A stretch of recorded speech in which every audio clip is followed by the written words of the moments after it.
Sudah saya siapkan. Di sini adalah air aki. Kita bisa beli di bengkel, di supermarket banyak. Ini air aki yang mengandung asam sulfat ini saya masukkan di sini. Kemudian saya siapkan juga ini 2 buah elektroda dan dua-duanya terbuat dari tembaga.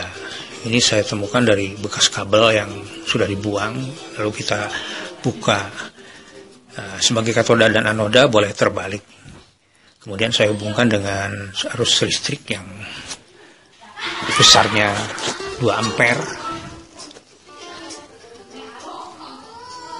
Lalu tegangan kira-kira bisa 7,5 sampai 9, maksimal adalah 12 volt. Setelah saya siapkan begini, kita hidupkan. Kita lihat ada gelembung di yang sebelah kiri. Mana yang katoda, mana yang anoda. Kalau belum tahu nanti kita akan lihat hasil akhir. Ini gelembung ini terbentuk, artinya proses elektrolisis berjalan. Jadi elektrolisis air aki kita coba di sini untuk membuat CuSO4 pentahidrat atau CuSO4 5H2O. Bagaimana hasilnya kita tunggu.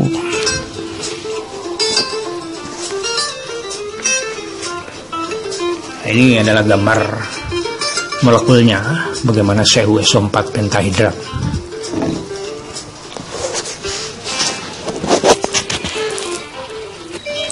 Bisa kita perhatikan bahwa larutan mulai berwarna biru, ya, biru muda ini. Artinya CuSO4 ini mulai terbentuk dari elektrolisis ini. Nah, makin banyak terbentuk tentunya makin biru warnanya. Jadi ini sudah berjalan 2 menit dan sudah mulai biru muda. Kita terus lihat bagaimana perubahan warna yang terjadi. Bisa kita lihat bahwa semakin biru saja larutan ini, semakin mendekati warna pada foto kristal CuSO4.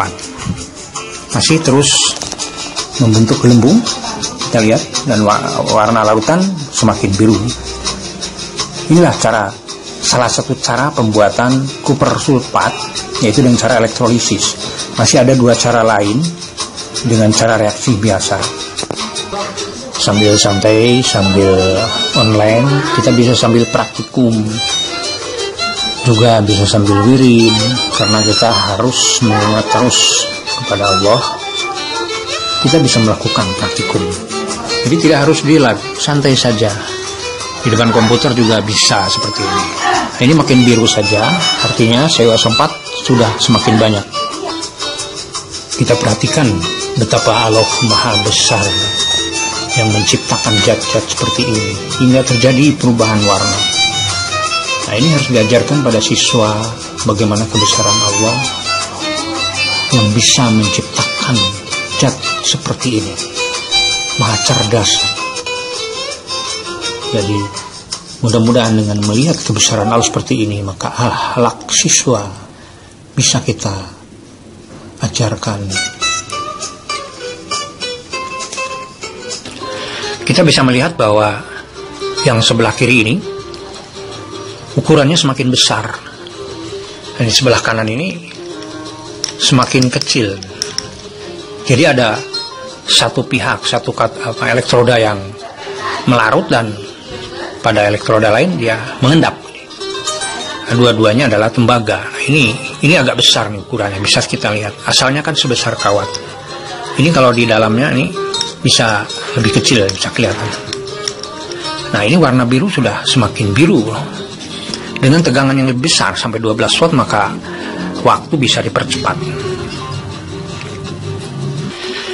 CuS4 yang terbentuk nanti bisa kita uapkan dan kita bisa dapatkan serbuknya.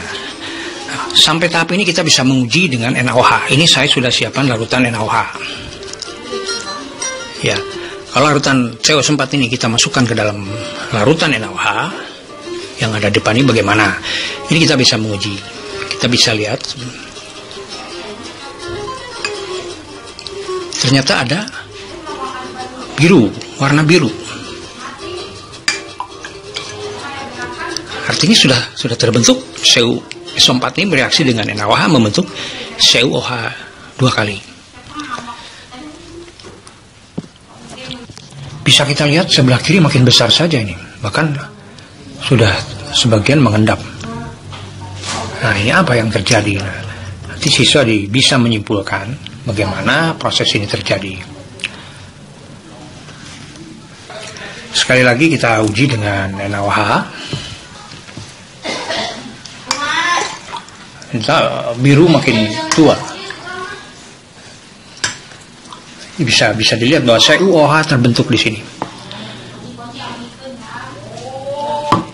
Demikian proses pembuatan kuper sulfat dengan cara yang pertama, yaitu elektrolisis dengan 9 volt dan 2 ampere. Ada 2 cara lagi untuk pembuatan CuS4. Pada kesempatan mendatang akan kita buat. Demikian, mudah-mudahan bermanfaat.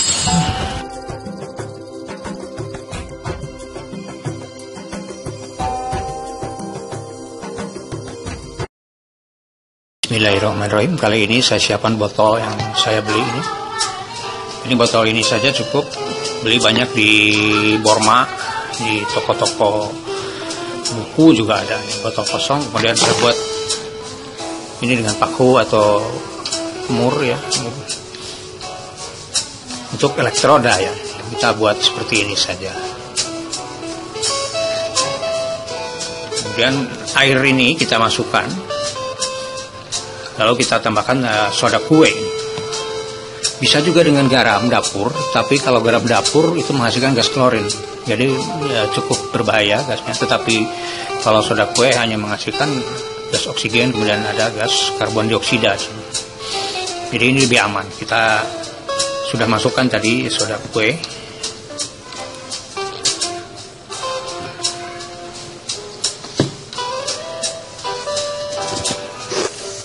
Kita hubungkan dengan arus listrik, bisa bekas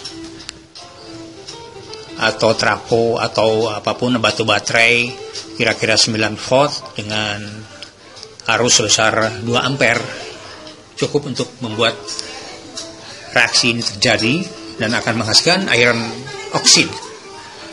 Kita hidupkan saklarnya. Perhatikan bahwa ada gelembung-gelembung. Ini berarti menandakan bahwa reaksi ini terjadi. Ini cukup sederhana, cukup mudah dengan alat yang kita beli murah, botol plastik juga, kemudian soda kue. Itu saja. Kalau paku kan banyak, di toko besi, di manapun banyak. Nah, jadi di katoda ini juga terjadi reaksi, di anoda juga terjadi reaksi.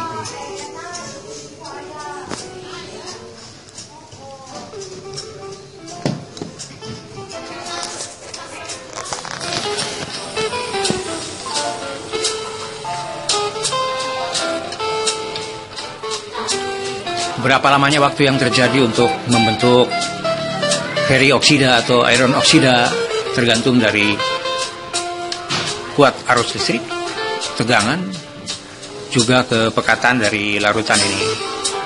Kalau makin encer, natrium karbonat ini mungkin akan lebih lambat. Tapi kalau arus atau tegangannya diperbesar, maka akan makin cepat. Kita akan melihat bagaimana hasil dari gelembung ini. Sudah mulai gelap larutan.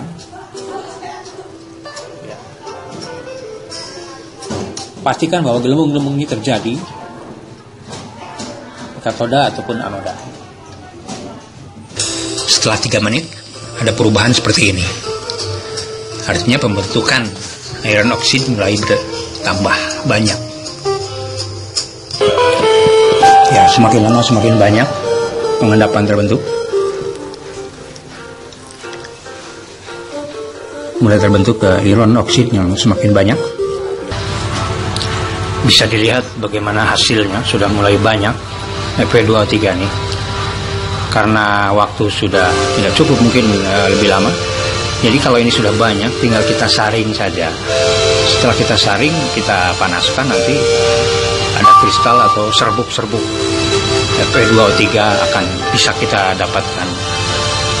Jadi dengan cara mudah ini kita bisa mendapatkan iron oksida atau Fe2O3.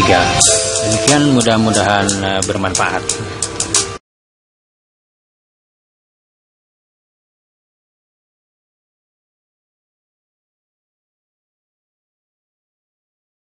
Assalamualaikum